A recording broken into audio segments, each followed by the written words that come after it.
This is a video about boundaries, and there are so many people who are so willing to end a friendship over me stating a preference, and good riddance to all those people. There are people that want to give advice, they want to criticize, it's for your own good because they know better what's right for you. They feel entitled. Giving someone unsolicited advice and ignoring their requests for how they want to be treated is called grandiose and entitlement, and it comes from a one-up position. And I don't think these people know it, but the interesting thing is that giving these people a boundary, and they're not necessarily evil people, but these people will end the relationship. And my relationship with my sister and my brother has ended over a boundary. I've lost sort of friends over boundaries, but these are not people I want in my life. Because not only do they disrespect a preference I've given, but they're willing to end the entire relationship over that.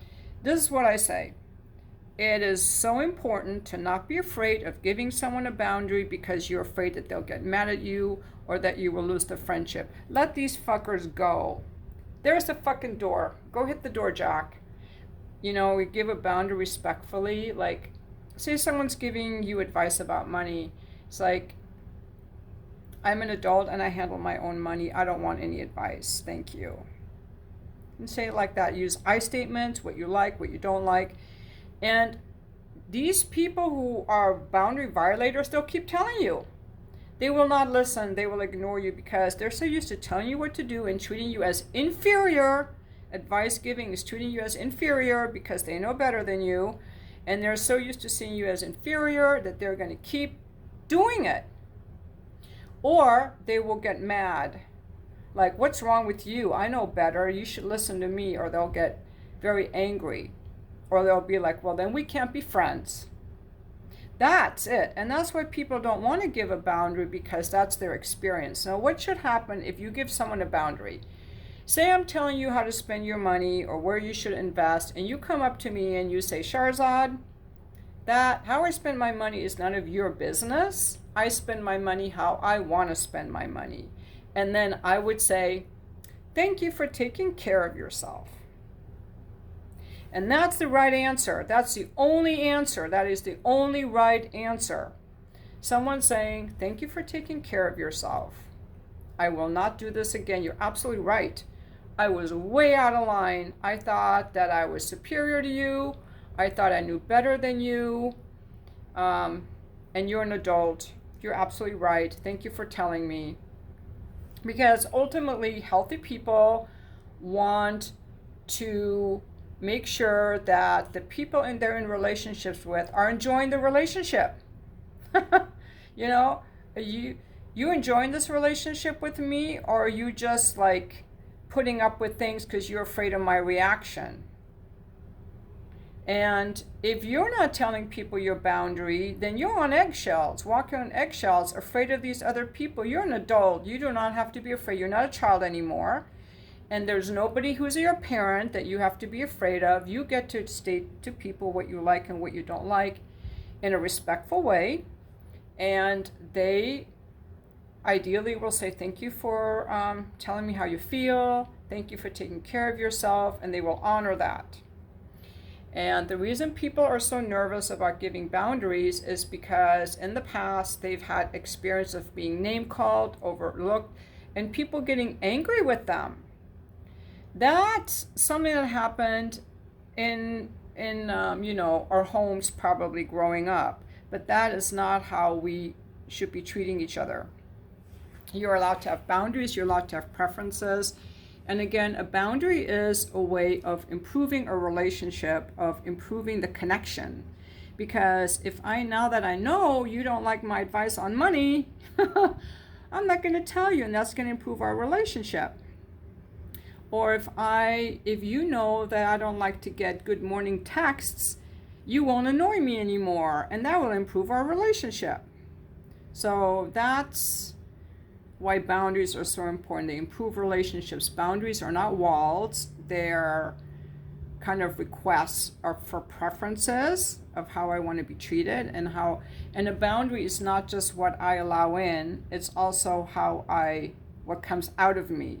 So if I go around giving people advice or calling people's names, then I'm a boundaryless, entitled, grandiose person too.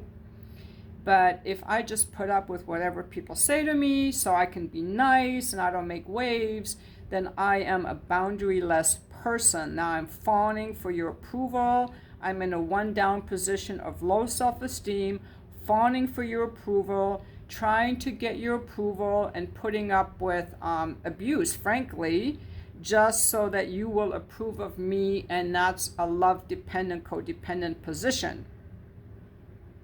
So a boundary means that we're equal. We're equal.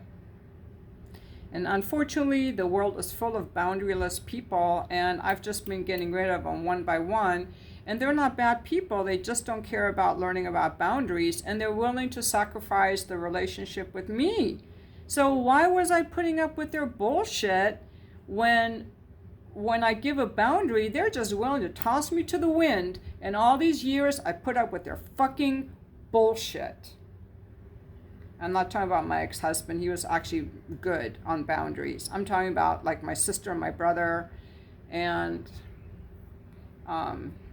there are other short-term friends I've had who thought that they should, do whatever they wanted. And when I told them I didn't like that, they're like, well, can't be friends with you.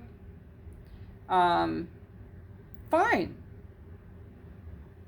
But the family ones are more interesting because with my sister and my brother, I spent years trying to help these people, putting up with the bullshit.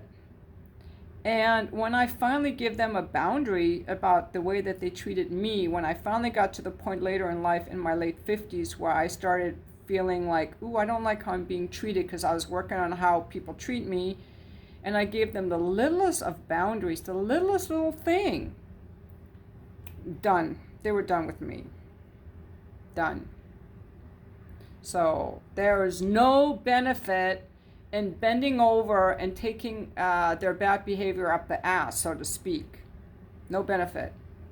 No benefit at all. Doesn't make them kinder. It's not loving to them. It's not loving to me. And I'm glad to see young people are very bad on boundaries. This is why it's a lot of you guys like these young women in their 20s. They don't have boundaries. I didn't have good boundaries till I got into my 50s. That's why a lot of people like older women have more confidence. But in people in general, they get better with the boundaries. I think boundaries are especially hard for women because we're taught to be nice, to be cooperative, to be agreeable. We are more agreeable. And so I noticed that for women, especially as they get into their 30s and 40s, they start getting more comfortable with giving boundaries with their friendships, with their work, with their family. But the family one is the hardest one. When you start being able to give people your boundaries, that's when you know that you're a real adult. Until then, you're not a real adult. You look like an adult, but you're still a little child. Just putting it out there. Then you got to get a belt and just get a little like macho energy, Lay those boundaries out, but do it with love. It has to be done with love, because if it's done with anger, it's not a boundary, then it's boundaryless. So if I yell at you and tell you, God damn it, just stop telling me what to do, that's boundaryless. That's not boundary. That's boundaryless. That's grandiose, entitled, abusive. So I don't like being told what to do. If you keep telling me what to do, then we can't be friends anymore. Maybe block your number, They don't listen the first time, then we can't be friends anymore. You just state, and the boundary. Okay, another thing about boundaries is just because I gave someone a boundary doesn't mean they have to do it. They don't have to do it. They have a choice. They have a choice. They can just ignore my boundary. It's up to me to enforce my own boundaries by my behavior, by not engaging with people who violate my boundaries. I state my boundary. If you violate it, this is what I do. I don't engage with you. Our friendship is over, or whatever. You don't enforce a boundary by arguing, by repeating yourself, So it has to be done in a way that's actually through action, respectfully, with love. I will be back for the comments.